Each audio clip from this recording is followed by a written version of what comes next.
네, 금요일 정치수다는 원래 오마이뉴스의 소중한 기자와 함께 하는데요. 제가 이분을 또 한 번 더 모시고 싶어가지고 특별히 좀 모셨습니다. 박찬정 변호사님입니다. 여보세요? 예, 안녕하십니까? 예. 제가 마지막으로 한번 모시고 싶어가지고요. 특별히 좀. 감사합니다. 예. 예, 어제요. 예. 국정농단 사건의 핵심 인물인 최순실 씨에게 검찰이 징역 25년을 구형하지 않았습니까? 예. 좀 법조인으로서 이걸 좀 어떻게 보셨습니까? 그 단일 사건으로는 이제 유기징역은 30년까지 선고할 수가 있지요. 네네. 근데 최순실 씨의 이 공소장에 적혀 있는 범행 내용으로 보면 무기징역도 가능한데, 네. 약간 좀 이례적으로 보통 사건보다는 형량이 길고 벌금도 1,100억이고 추징금도 70억이 넘는다. 그래서 이 단계에서 이 구형이 주는 어떤 그 의미가 저는 있다고 생각합니다. 아하. 물론 최종적으로는 법원의 판결, 그 판결도 가령 대법원까지 가게 된다면 끝까지 기다려서 확정 판결 기다려봐야 되겠지만은, 예. 그러나 이 검찰이 구형한 1심 이 변론을 종결하고 구형한 이 단계에서 이런 국정농단 사건의 중형이 선고됐다고 하는 것은, 네. 우선 첫째로 최고 권력자, 이제 이 경우에는 박근혜 대통령이고, 네. 그 최고 권력자가 주변을 어떻게 관리해야 되느냐 하는 것에 대해서 아주 강한 교훈을 주는 것이지요. 그 박근혜 대통령 이후에 현재는 문재인 대통령 앞으로도 어떤 형태든지 간에 최고 권력은 존재하기 마련이니까, 네. 그 최고 권력자가 주변의 참모, 주변 사람들을 어떻게 철저히 관리해야 되느냐 하는 것이 관점이고, 두 번째로는 예. 그 최고 권력자를 보필하거나 보좌하거나 인연이 있는 사람들이 어떻게 처신해야 되느냐. 예. 그 처신을 잘못했을 때 본인도 불행해지고 패가망신하고, 네. 그리고 그와 인연이 있는 최고 권력자에게도 엄청난 누를 끼치게 되고, 그것이 종당에는 국가와 국민에게 불행을 가져온다고 하는, 이런 걸 우리가 집단적으로 크게 반성하고 교훈이 되는 사례로 삼아야 되겠다. 아하. 네, 이렇게 생각합니다. 그런데 이 최순실 씨 때문에 약간 좀 가려지긴 했는데요. 김기춘 전 청와대 비서실장 같은 경우에는 예. 그 박근혜 정부 청와대 고위공직자들에게 서운하다는 그런 취지로 얘기를 했거든요. 예. 왜 전부 나보고 그랬다고 했냐, 뭐 이런 식으로 안타깝다 이렇게 얘기를 한 것으로 지금 전해지고 있는데, 이 김기춘 전 실장의 발언은 좀 어떻게 보고 계신가요? 그러니까 자기 지휘 아래 있었던 사람들에 대해 서운한 감정을 표현한 것으로 예. 알려져 있는데, 네네. 그게 만일 사실이고 본인이 그런 마음을 현재 품고 있다고 한다면, 예. 이것도 실망스러운 일이지. 이 비서실장이면 이 청와대에서는 대통령 다음으로 모든 일에 책임을 지는 사람인데, 그렇죠. 그 일이 이렇게 되면 박근혜 대통령이 모든 것은 나의 책임이다, 나로 인해서 일어난 일이다, 이렇게 해주기를 해야 된다라고 저는 이 방송을 통해서 여러 차례 거듭해서 얘기를 했는데, 네. 대통령이 안 그런다고 해가지고 비서실장이 또 밑에 사람들을 나무라는 식으로 얘기하는 것은 참말로 안타깝고 대범하지 못하다. 가령 이 단계에서 비서실장 김기춘 씨가 모든 것은 내 책임이다라고 그래 왔더라면, 예. 오히려 국민들이 그를 좀 더 달리 봤을 거 아니냐. 이런 생각을 하고, 김기춘 씨 그런 얘기를 했다고 하니까 말이죠. 예. 이게 지금 이번 국정농단 사건에 대통령을 제외하고는 비서실장과 수석비서관 그리고 장관도 구속되는 게 있죠. 예. 그 다음에 김종 차관을 비롯해서 이제 어제는 이 우병우 수석까지 구속이 되어버렸는데, 예. 그러니까 이 그룹들의 이제 전체적인 그 성향이 전부 내 탓이요 하는 사람은 아무도 없는 거죠. 아무도 없고, 전부 억울하다 이런 생각들을 하고 있고, 그게 이제 김기춘 전 실장이 이제 그런 말로 나타났는데, 예. 이게 참 안타깝고 불행한 일입니다. 그러나 네. 이게 동서고금의 역사를 살펴보면 어떤 시대 어떤 권력도 최고 권력자 주변에 이 모여져 있는 사람들이 결국은 교만해지는 거예요. 우쭐거리고 교만해지고, 그리고 그 자리에서 오는 기득권을 일정 기간 누리다 보면 무사안일에 빠져서 그냥 국사를 망치고 부패에 물들고 이제 그렇게 되는 겁니다. 네네. 그런데 안 그런 시대, 안 그런 이 최고 권력자 주변에 이 보조자나 친인척들이 안 그런 경우가 드물고 거의 없어요. 거의 없어. 예. 우리나라도 이거 내가 얘가 적절할지는 모르겠으나 노태우 대통령 이래 이렇게 보면 노들어가지게 최고 권력자에게 이러시면 안 된다라고 공개적으로 얘기하고 자기를 내던진 사람이 엉뚱하게도 예. 김용갑 총무처 장관밖에 없어요. 노태우 대통령 때. 네네네. 공개적으로 국무회의석상에서 예. 이 안건을 이렇게 하면 안 된다고 그러고 뭐 그만두겠다고. 네. 그게 딱 한 번 있고 그 이후에 그렇게 공개적으로 안 하더라도 조용히 얘기하고 물러섰다 하는 건 내가 별로 기억이 없어요.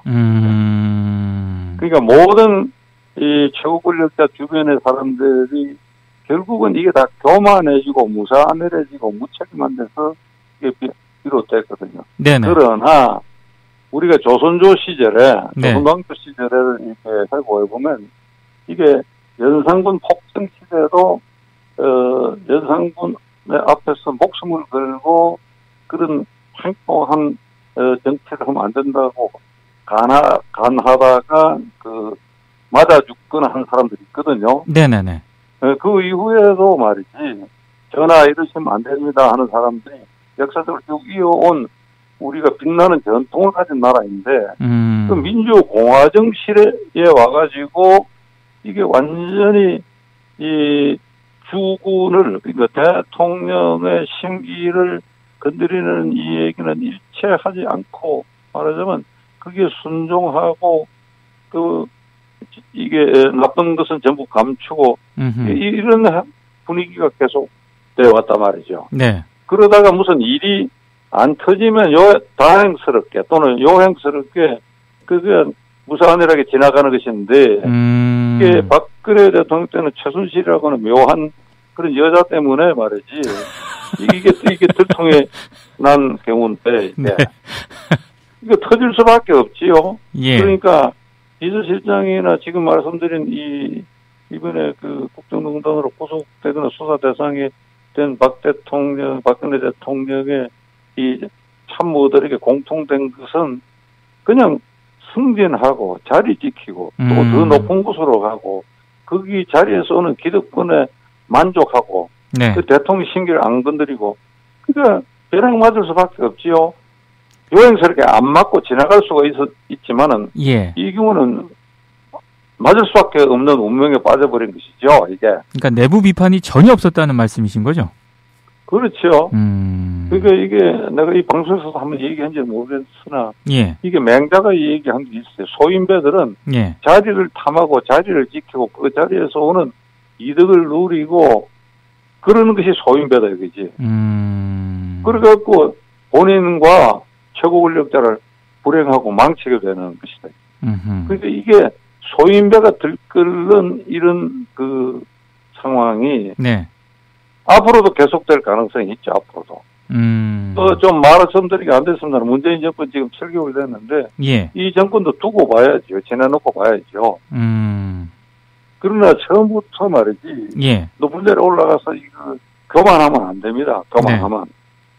근데 교만해 보이는 듯한 분위기가 있는지 없는지 대통령이 잘 살펴봐야 돼요. 네. 그렇죠. 잘 살펴야죠. 예. 잘 살펴봐야 되고 네. 민동기 국장 프로에서도 잘 살펴봐야 돼요. 그게 언론의 책임이니까. 예. 근데 조금 다른 얘기를 한번 해보면은요. 예. 최경환 자유한국당 의원 체포 동의안 표결이 여야 3당 원내대표 합의로 무산이 되지 않았습니까?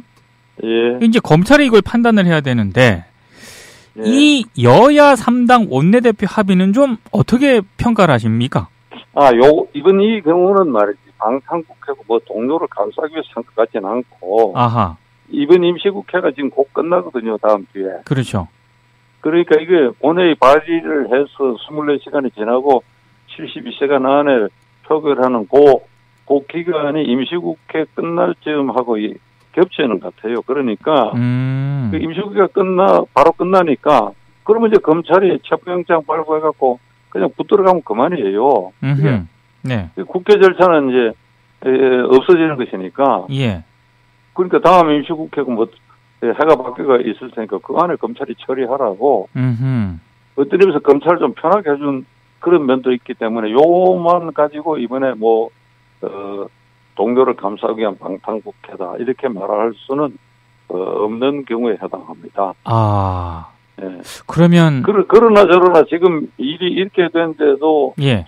그 본인이 결백하다 그러면 동대구역에서 무슨 자살한다 그랬는데 어찌 된지 모르겠어요.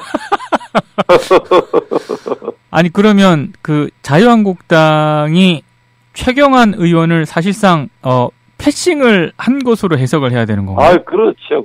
그렇게 봐야 됩니다. 저는 그렇게 봐요. 이번에 김성태 원내대표가 새로 되고 이래서니까. 예. 포기한 것이죠, 포기. 아하. 검찰이 알아서 하시오, 이렇게 한 것이죠. 국회가 이제 곧 끝나니까. 네네.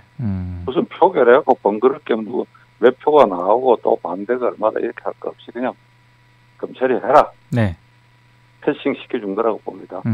알겠습니다. 김성태 자유한국당 의원이 이제 신임 원내대표가 되지 않았습니까? 예. 향후 그 여야 관계를 좀 어떻게 전망을 하고 계십니까? 근데 김성태 의원은 저도 개인적으로 잘 아는 사람이고. 아하. 이 종전의 원내대표들보다는 좀 다른 강성 면모를 보이겠는데. 예. 자유한국당은 지금 홍준표, 김성태 라인을 근본적으로 어떤 행동을 하든지 간에 국민의 지지를 받으려고 하면 네. 그 당 개혁, 그렇죠. 당의 정비가 우선해야 돼요. 그 우선하는 것은 이 세 가지 단계를 밟아야 되는데 첫째는 네. 친박 고위무사 그룹을 어떻게든지 배제해야 돼요. 네. 이번에 그 원내대표의 친박 고위무사 그룹의 핵심들이 포개 들고 나온 거 그거 참 기가 막힐 일인데 이걸 배제해야 되고 두 번째로는 이 더불어민주당이나 바른정당보다도 더 정당 개정 그러니까 정당 조직 공천제도 네. 이런 걸 국민 눈높이에 맞추어서 획기적으로 개혁해야 되고 셋째로는 정책과 비전이 종전과 다른 모습을 확실히 보여야 돼요. 그것을 그 토대 위에서 이른바 대여 투쟁을 한다 그러면 국민의 주목을 받고 지지를 받을 수 있을 것이다. 네. 그러지 않고 네. 그냥 무조건 이를테면 우원식 민주당 대표 원내대표 말하는 좀 강경 노선으로만 가면 네. 자유한국당이 그 부정적인 이를테면 더러운 요소를 감추기 위해서 그걸 딴 데로 돌리기 위해서 이렇게 강경하게 한다 하는 이런 지탄을 받을 수가 있거든. 예. 그러니까 이 국민의 호의적인 지지를 받으려고 그러면 네. 당내 개혁이 선행 또는 병행해야 된다. 근데 힘든 일이지만은 네. 그럴 수 있어야 된다. 예. 버릴 사람은 버리고 예. 과감하게 나가야 된다. 예. 근데 김성태 신임 원내대표가 좀 그렇게 잘할 수 있을까요? 글쎄, 이제 그게 두고 봐야 되겠는데, 예. 김성태, 홍준표 두 사람이 심기일전해가지고, 네. 과거와 철저하게 단절하고, 네. 그런 아주, 결단을, 사생 결단을 한번 할 필요가 있죠. 아. 사생 결단. 그 이 이후에 나의 정치적, 기득권이나 이런 거 내가 다 포기하겠다. 네. 이런 각오로 덤벼들면 못할 일이 있겠습니까? 쥐가 말이죠. 네네. 고양이한테 이게 궁지에 몰릴 때 거꾸로 네. 도망가지 않고 그냥 확 몸을 돌려가지고 그냥 똑바로 쳐다보면서 막 덤벼들면 고양이가 득점질합니다. 아하. 그런 자세가 필요해요. 지금 자유한국당 경우에는. 그런 자세로 친박 고위 무사 그룹 배제. 네. 이제 이런 일련의 개혁을 할 수 있다고 봅니다. 그냥 막 안 되지.